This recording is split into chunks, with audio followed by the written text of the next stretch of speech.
Welcome back. Alright, so this is a video I've been wanting to do for a while. Since I watched Tenet and my brain exploded. And I started it again, and I've watched a lot of videos analyzing Tenet, and I get it, I don't like it. And it's weird because we get into movies and what we do and don't like, and then somehow that becomes a commentary on the people watching it, when in reality movie theaters, movie companies, they're there to make money. So there are three different kinds of movies I got on the board here. You've got your big blockbuster, you've got your art flick, which is artsy fartsy. I'll get into it. And there are art flicks that I really enjoy. Living in Oblivion, Steve Buscemi. That's a great movie. That is one of the absolute greatest movies. I think the whole movie's available on YouTube. I think you can get the entire movie on YouTube for free. I bought it because I like to support the arts and people who, make movies and that. But yeah, very good art flick. And then there's the B movie. And so you've got three. Most movies are going to fit into one of the three. Documentaries, we'll just toss them to the side because documentaries are supposed to be fact-based.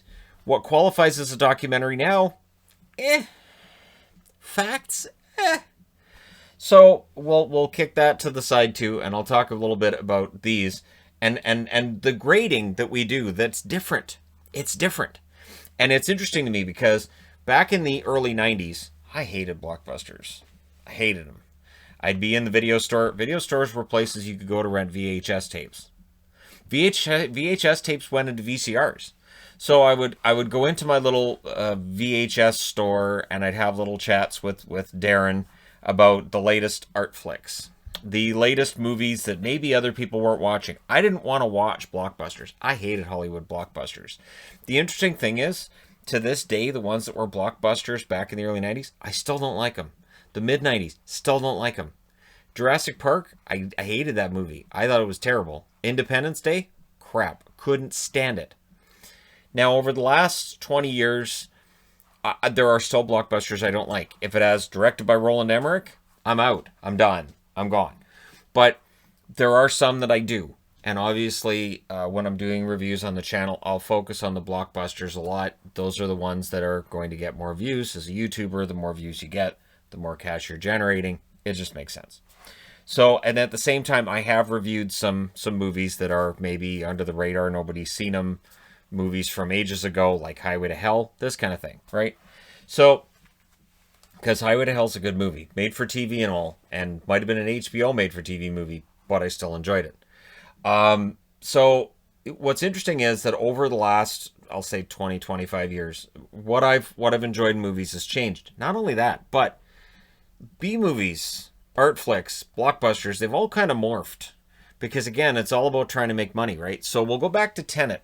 Tenet was a blockbuster movie that should have been an art movie. It was a movie that had all this money thrown into it that shouldn't have. And it's not because, he can't direct a good movie, but it's because the plot that was being put into this movie doesn't fit a blockbuster. And I think that while we talk about, did it make any sense? The answer is no. But while we discuss that, the real question I have is, why was so much money thrown into it other than it's Christopher Nolan?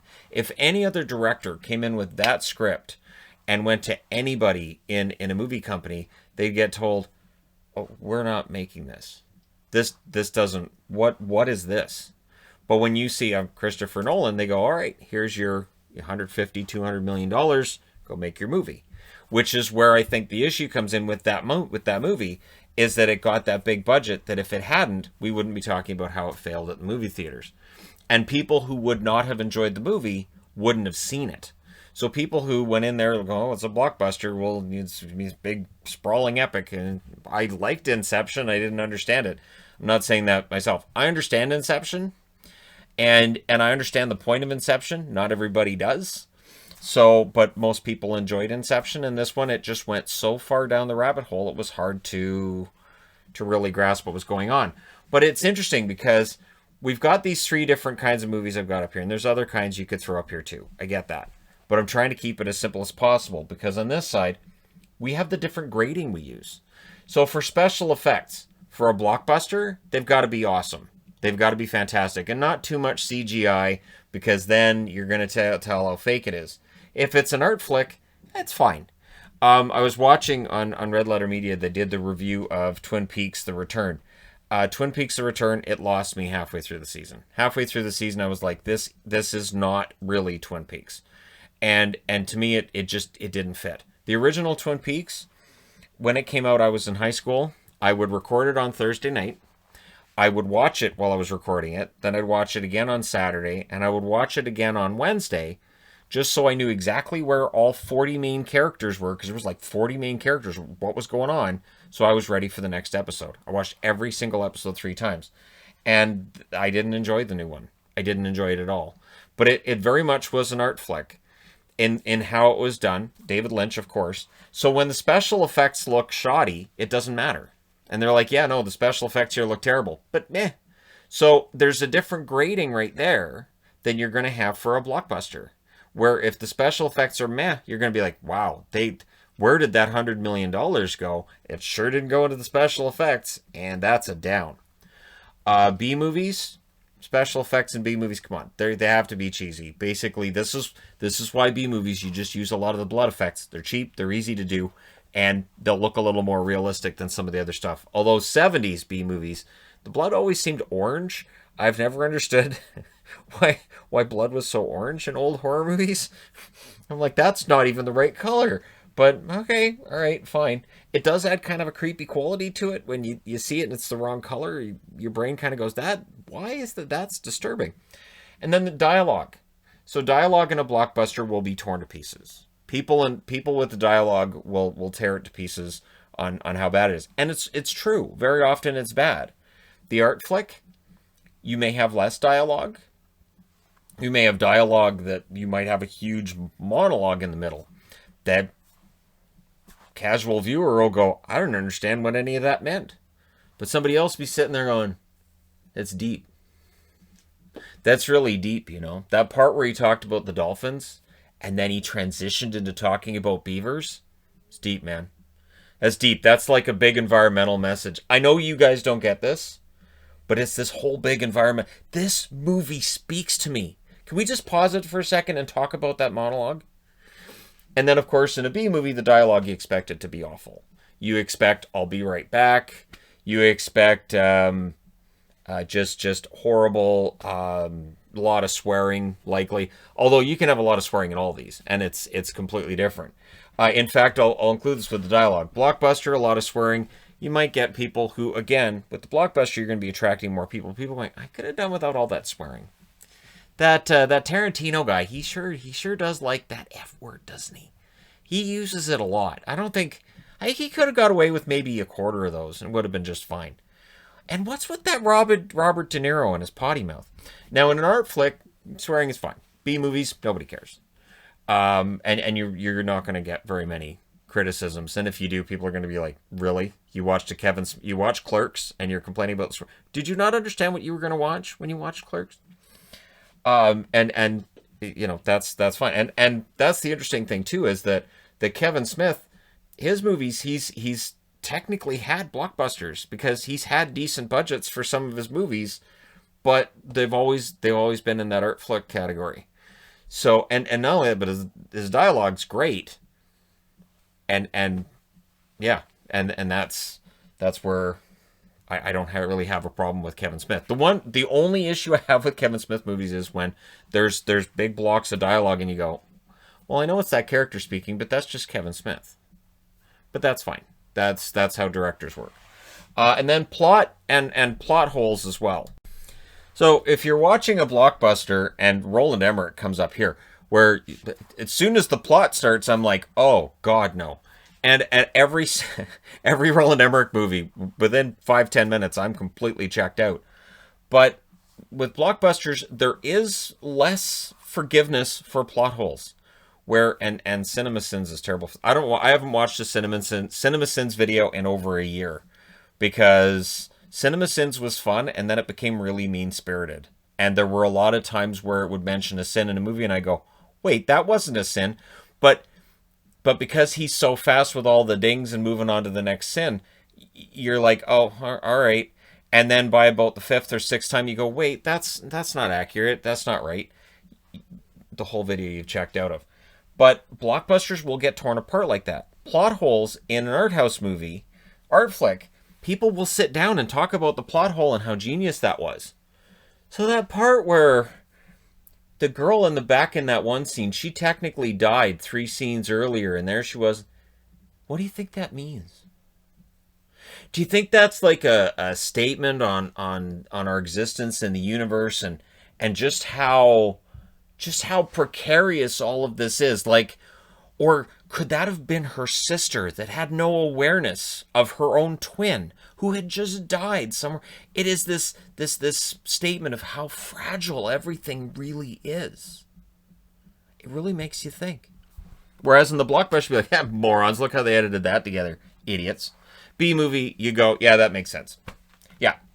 Yeah, they screwed up. They put this scene in the wrong spot. That's fine. No big deal. It's fine. You move along. So plot holes are given more forgiveness when you get into the lower budget movie, and the assumption will then be made that the plot hole, oh, it's fine. Going back to that Twin Peaks The Return, and I thought this was interesting, was saying, okay, so David Lynch set these things up in Fire Walk with Me, which was a weird movie. But I got through it.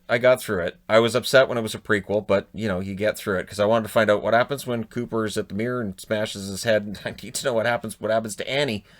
And then dead. So, spoilers. They built up Annie and then just dead, because David Lynch didn't want Annie, so just kill her. But the plot holes that were created with Fire Walk with Me, 20 plus years later, David Lynch goes back and fixes them. Which is fine. It's fine. That's how Lynch works. The idea that Lynch throws something into a show or into a movie and goes, nah, I'll just throw this in there, and then I'll figure it out later. That's fine. He gets a pass, and I understand why. He is brilliant and weird and bizarre. But when you do that in a blockbuster, people go, well, that's lazy writing. Did you see how they retconned that thing that happened in the previous movie? And now, oh, look how they fixed it? That's lazy. That's just lazy writing. So what's brilliant in one movie becomes lazy writing in another. And in a B movie, you just go, yeah, this doesn't make any sense. But it's fine. It's fine. That's all fine. When did the heads start blowing up? This is when the heads start blowing up, right? Right? Okay.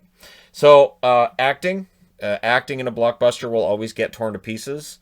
And it comes down to this is where the dialogue comes into it too, where you will analyze the acting to death. The interesting thing to me is that in the art flick, so I watched The Dead Don't Die. I've tried it a couple of times because I've been like, maybe it's just me, because this has a great cast, so I should enjoy this. And there are moments in the movie that are kind of funny, and moments where they break that fourth wall. But the movie as a whole doesn't really add up. And the movie as a whole, it's just sort of here's a bunch of crap that happens. Don't you feel dumb for watching it? It's kind of how I felt like at the end of it. So it had these moments. The acting was odd and uneven throughout, where I was like, okay, so wait, so is this supposed to be they're aware that they're in a movie and I'm watching them? Is this supposed to be something where I care about the characters? Because as soon as you've got Kylo Ren going, well, Adam Driver, saying things along the lines of, well, I've read the script. Okay, so now you've referred that there's a script, that you're in a movie, and that you've seen this is all going to end in sadness and in tears, and this is all going to end badly. Okay, so are we going to play with that? No. It's just going to end like that? Oh, okay, and then what happened? That's weird. And again, there's all this weird crap that happens at the end of the movie that, because it's an art flick, there will be people who say, actually, that was really well thought out. That was really complex. I understand why people wouldn't understand the complexity of what this movie talks a lot about commercialism. George A. Romero's Dawn of the Dead, when people talk about it, and I'm going to say this here, they always talk about, well, Romero's movies, are very much about commercialism, and they're very much about, how we consume and how we're addicted to shopping. And I'm thinking, it's a bunch of zombies. It's a zombie flick in a mall. it's a cheap place where you can get the permits to record overnight. You can have all your extras. As long as you don't make a mess of the place while you're there, you're probably not going to get in any trouble. And I've always seen people attribute this huge complexity to Dawn of the Dead that I've watched the movie many times. I've never found it. I've never really found that complexity other people do. And if you find that, that's great. But to me, as a guy who watches a lot of horror movies, it's a good movie. It does definitely cross the line in terms of gore. I understand why it was rated NC-17 and still is. I think it's still banned in certain countries. But I've never got the complexity that people put in it. To me, if that's the message, then it's heavy-handed and it smacks you over the head with it, to the point where you kind of just, for me anyways, I just kind of ignore it and move on. Like, all right, so that's there, I guess. All right, so everybody says that's part of it. I guess, sure. All right, so then it's beating you over the head with it for the full 90-minute runtime, or 120-minute runtime. I think it's a 2-hour movie. And it's a good movie, but again, because it's a B movie, it's got kind of the art flick side of it as well. It's not a blockbuster, didn't have a huge budget. You can forgive some of the bad dialogue, and the Dead movies have some bad dialogue in them. They do. Some of the acting, which is it's iffy in parts, you can forgive that as well because of what it is. And it's not, I didn't put it up here, but the Oscar winner, the Oscar movies, really to me doesn't fit into this. The Oscar movies, the special effects are, in a lot of them, they're just almost non-existent. The dialogue is going to be very long-winded in all likelihood. For me, when I was a kid, and right into my early 20s, if a movie was getting Oscar buzz, I would sort of go, okay, so that's going to put me to sleep. Got it. That's going to have a whole bunch of dialogue and big name actors and where's Meryl Streep? Oh, there she is. And the plot's going to be, if there is a plot, sometimes it's like there kind of is, there kind of isn't. And yeah, so it's just kind of there. The interesting thing to me, though, is that over the years, it has kind of morphed a bit, and we've seen some iffy movies end up winning a bunch of Oscars. You guys know what I'm talking about. There are Oscar winners that have not aged well, that you look back now and you go, yeah, it's a good movie. This was the best movie of the year, really? So, and then where to end on this is the whole idea of sex and the violence in movies, and where it's placed in movies. Now, with blockbusters, you will try for a PG-13 rating. This means you minimize the sex side of it is minimized completely, and the violence, no blood, which is weird. You watch these movies, and I think it's a more dangerous message. I think when you're watching Marvel movies and there's guys getting mowed down and there's no blood anywhere, I think that sends a dangerous message to a bunch of kids watching it, that there's no consequences to any of this. It's no big deal. It doesn't matter. I think that's a more dangerous message than watching a Friday the 13th and going, wow, that's a lot of blood. The only thing with the Friday the 13th is watching them now going, well, I wouldn't kill them that fast. Really, they're dead, but you wouldn't die from that wound within 3 seconds, but okay. That's the only thing, but of course that's a B movie, so it doesn't matter. And that's the thing, the violence, you can have as much violence as you want in a B movie. I would argue with an art house flick you can as well. I mean, Reservoir Dogs being a good example. The violence, the language in that, it is off-putting, and it is intentionally made that way. Where Quentin Tarantino is basically, okay, this is everything. I'm going to throw everything at the screen, and if you can't handle it, oh well. And there's some fantastic acting in that movie. Now, the interesting thing is that if you took Reservoir Dogs and you tried to make it a blockbuster, I guarantee you there would be a movie theater somewhere saying, we need to cut this down. We're not showing it. There might be somebody who's in charge of the company making the movie that says, look, this page here, this is just all gore, and this is terrible. You need to take this out. You got to take this out. This is not going to work.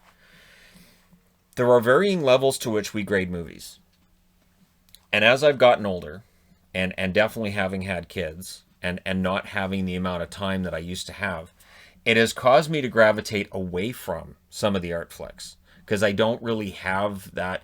You kind of need to be in the right mindset. For me anyways, you have to be in the right mindset to go through the art movies and to sit through that too. Sometimes it's 2.5 hours and sometimes it's 3, and you're like, all right, so 3 hours out of my day, I don't know. And again, for people who are younger and you don't have kids, you'd be like, "What's 3 hours? Come on." But it's a lot of time when you don't have a lot of time to yourself. Blockbuster movies can be longer as well, but there's probably gonna be a bunch of stuff blowing up to make sure you don't pass out because after you've been dealing with kids all day or working your 8 hour shift and then dealing with kids and all that, you're tired. You're tired. You don't want to put in a movie where you can't understand what people are saying. And so that's where B movies are popular. B movies are usually shorter. I love a horror movie that's below 90 minutes. Yes, please. I always think that when a perfect horror movie should be between 88 and 93 minutes.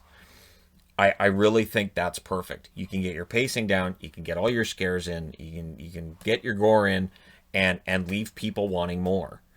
And when they get into the 2.5 hours, unless it's really well made, like The Shining, it can just end up being kind of boring. Where you're like, okay, so this scene is just here to pad out the runtime. And that's frustrating. There's blockbusters do that too. There are times where you'll have the exposition scene where it's two characters talking to each other and they're just talking about the plot, and you're like, this scene could go away. We don't need this scene. But it's there to pad out the runtime. So they can say, oh, it's a full 2 hours of entertainment. But it is interesting to me that, and especially when it comes to sex and violence in movies, and this is definitely a North American side of the pond thing, that sex is very much looked down upon. The violence, that's fine. You can ramp up the violence. I find it disturbing the levels of violence that are now allowed in movies that still end up rated R. I don't know how. Violent levels of violence that are way worse than anything that I saw in Evil Dead back in the 80s. Evil Dead's got nothing on some of the movies that are out there now that again have an R rating. And then the sex has been really toned down. And I think that overall in the movie industry, that's the one thing that I think is problematic. Where we've decided, well, if we show somebody getting disemboweled, that's okay. But if there's a boob, afraid that's the line we're gonna have to draw. I'm not sure the message that gets sent there. But again, we don't go into movies seeking morality. Definitely if you're watching a B movie or an art flick, it's not usually about morality. Can be though. And then there's the ones that skirt the line. But for me, as somebody who's gonna watch a movie, especially if I'm gonna go to the theater, I'm gonna watch a blockbuster. These don't do well in theaters for a reason. I mean, they can. There are exceptions, but in general, your blockbuster does well in the theater because a person might look at a trailer and go, "That's a good movie. That looks like a really good movie. I'll watch that on video at home." And this is where I think the pandemic shutdown is going to change things. Where a lot of movies that might have gone to the theater, now they'll go direct to video. And the only movies that'll end up in a theater will end up being the blockbusters. I think that's where we end up. I think we end up with maybe 2-3 movies opening up a week, maybe one a week, and it'll be the big blockbuster, and then all the rest will go direct to video. There are definitely ways to make money doing that. It means that you're going to have lower budgets for these movies. But how many movies have we watched? And I know there's a bunch I've watched personally, and I'm even looking at the Star Wars prequels as an example. The Star Wars prequels I think would have been better. Two things would have made them much better. Not CGI battles, having more practical special effects, and just cleaning up the dialogue. And right away, you fix a lot of the issues with those movies. So if you had a lower budget, and if you had other directors working on it, so Lucas can do the script and then other directors working on it and polishing it, you could have had fantastic movies. And still blockbusters too. So there you go. Just my take on movies in general. And I do find it weird how we grade things different. And I'd be interested to know what you guys think in the comment section below as always. Don't forget to hit like and subscribe if you're browsing your way through. You just happened upon this video. And hey, thanks for all your support. I promise there will be more videos of this nature. Especially once football season's done. And so thanks for all your support all the way through. I'll talk to you again soon.